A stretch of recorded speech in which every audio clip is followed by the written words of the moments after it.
네, 내일로 다가온 백신 접종, 이 구체적인 준비 상황을 비롯해서 이 요즘 관심이 집중된 현안들 정세균 총리에게 직접 물어보겠습니다. 총리님 어서 오십시오. 네, 안녕하세요. 네, 이 가장 먼저 쓰이는 백신이 아스트라제네카 백신인데 여전히 좀 그렇습니다. 불안하다 하시는 분들 있어요. 65살 이상은 접종이 미뤄졌고요. 네, 안심하고 맞으시라 연일 강조하시는데 예. 뭐 믿어야 하는 이유 간단히 좀.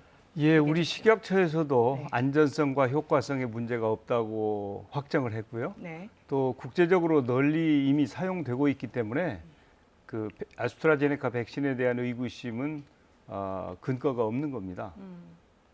근데 이제 혹시나 부작용이 있으면 국가가 보상한다 이런 얘기도 나왔는데. 예, 그렇습니다. 네네. 그것은 아스트라제네카뿐만 아니라 모든 백신에 대해서 이번에 그 코로나19 백신은 초고속으로 개발됐어요. 모든 네. 백신들이. 그렇기 때문에 세계인들이 모두 이거 괜찮겠냐 하는 의구심 같은 것이 있기 때문에 우리나라뿐만 아니라 다른 나라들도 정부가 혹시 문제가 있으면 거기에 대해서 책임지겠다 이렇게 다들 확정을 해놓고 있어서 우리도 똑같은 입장이죠. 근데 뭐 만약에 이상 증세가 나타나는데 이게 백신과 직접적인 연관성이 있느냐 이걸 직접 증명해야 한다면 뭐 환자나 뭐 요양원에 계신 어르신들이나 쉽지 않을 텐데 뭐 그런 부분까지 준비가 되고 있는 겁니까? 예, 그런 부분은 걱정 안 하셔도 될 겁니다. 네. 왜냐하면 정부가 책임이 있는데 책임이 없다고 그렇게 해야 될 이유가 없지 않습니까? 네. 그리고 이제 그 백신이 혹시 문제가 있다면 원래 백신은 아주 드물지만 네. 100만 명 중에 한 명이든 문제가 있을 수 있는 것이거든요. 혹시 그런 문제가 있으면 정부가 책임지기로 했으면 당연히 책임지는 것이지 거기에 대해서 책임이 있다 없다 그렇게 따지거나 책임을 이 국민에게 전가하거나 우리 정부는 그런 정부가 아니죠. 준비를 하고 계시다는 그렇습니다. 말씀이죠. 예. 네. 근데 아스트라제네카 백신에 대해서 걱정이 가장 많으신 것 같은데 국민들은 솔선수범해서 총리가 먼저 맞으시라 이런 얘기도 나옵니다. 의향이 있으신가요? 혹시 계획이나? 예, 제가 좀 네. 사실은 손을 들었어요. 제가 네. 좀 맞겠다고. 그랬더니 순서가 아니라서 안 되겠다.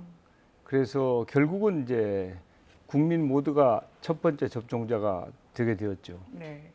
그러면 이제 다음 순서신데 이제 단계별로 보면 예. 65살 이상은 그럼 3월에 접종을 시작한다고 봐야 하는 건가요? 그것은 네. 현재 65살 이상에 대해서는 안전성에는 아무 문제가 없는데 네.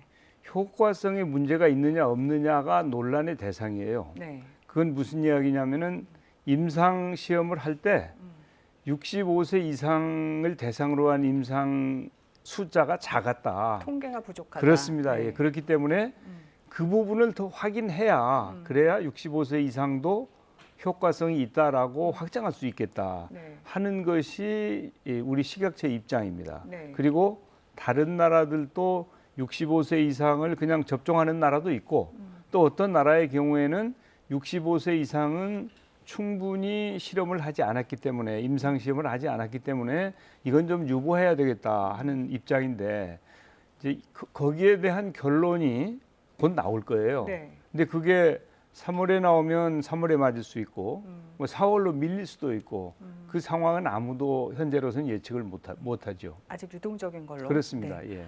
그리고 빨리빨리 백신 접종을 이제 속도를 내겠다라고 얘기를 하셨는데 접종 인력은 그런 문제가 없을까요? 지자체 중심으로 확보한다고 했는데 예. 마침 그 의사협회가 백신 접종 협력을 중단하겠다 이런 언급도 했어요. 그래서 질문드립니다.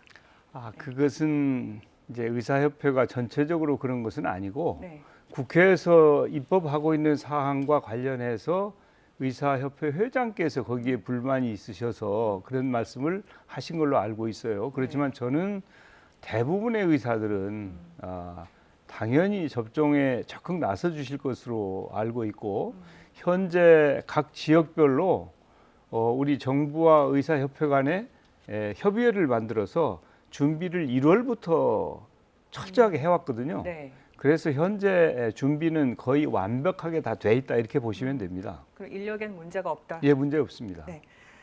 3월부터 새 거리두기 적용한다고 했는데 자율과 책임을 강조를 했거든요. 근데 지금 확진자 수 앞서 저희가 보여드렸지만 그렇게 눈에 띄게 줄어들고 있지 않습니다. 이게 가능할까요? 이게 자율에 맡기는 게? 예, 사실은 작년에 우리나라의 확진자 수가 좀 적은 편이었죠. 네. 다른 나라에 비하면 지금도 적은 편입니다. 네. 현재도 그렇지만 이제 이 확진자 숫자의 추이라든지 또 감염 재생산 지수라든지 또 의료 시스템이라든지 이런 것들을 종합적으로 검토해서 그 시기는 정할 작정이에요. 그렇지만 현재 우리가 쓰고 있는 그 거리두기 지침은 조금 개정하는 게 좋겠다 그런 판단이죠. 네. 그 시기는 아직 확정하지 않고 좀 유동적입니다. 그것도. 알겠습니다. 그러면 앞서 저희가 보도했지만 가덕도 신공항 특별법 예. 나오신 김에 좀 질문을 드리겠습니다. 국토부에서 뭐 예비 타당성 면제 같은 것에 대해서 약간 부정적인 보고서를 낸 것도 있고요. 오늘 뭐 좀 급하다 여야 공의 이런 의견도 나왔는데 그래도 특별법 통과되면 가는 겁니까? 네. 당연하죠. 네. 원래 이제 정부 입장에서는 특별법 이전과 이후가 다릅니다. 네. 특별법 이전은 김해 공항을 확장하는 안이 정부 아니었고 만약에 국회에서 특별법이 만들어지면 정부는 그 국회에서 만들어진 법 그것도 지금 여야가 합의를 해서 만들고 있지 않습니까? 네. 그 법을 집행할 책임이 주어지죠 정부가. 그래서 그 특별법이 만들어진 이전과는 다른 입장이 되는 거예요. 정부는 입법부가 아니고 네. 행정부이기 때문에 네. 국회에서 법이 만들어지면 그것을 집행할 책임이 있습니다. 그렇기 때문에 법이 만들어지면 행정부는 그 법을 집행할 준비를 하는 게 옳습니다. 그럼 보완의 필요성에 대해서는 생각을 해보셨는지요? 뭐 예비 타당성 혹시 조사. 이제 그런 부분이 있으면 네. 시행령을 만드는 과정이라든지 네. 또 정부가 그런 안을 내놓을 수도 있지만 일단은 국회에서 입법한 입법 취지를 존중해서 그 테두리 안에서 하는 것이지 네. 정부가 국회 입법권을 침해한다든지 할 수는 없는 겁니다. 또 한 가지 또 요즘 뭐 얘기가 많이 나오는 것이 중대범죄수사청 보도 앞서 했지만 이 검찰 개혁의 속도 조절 관련해서 예. 예.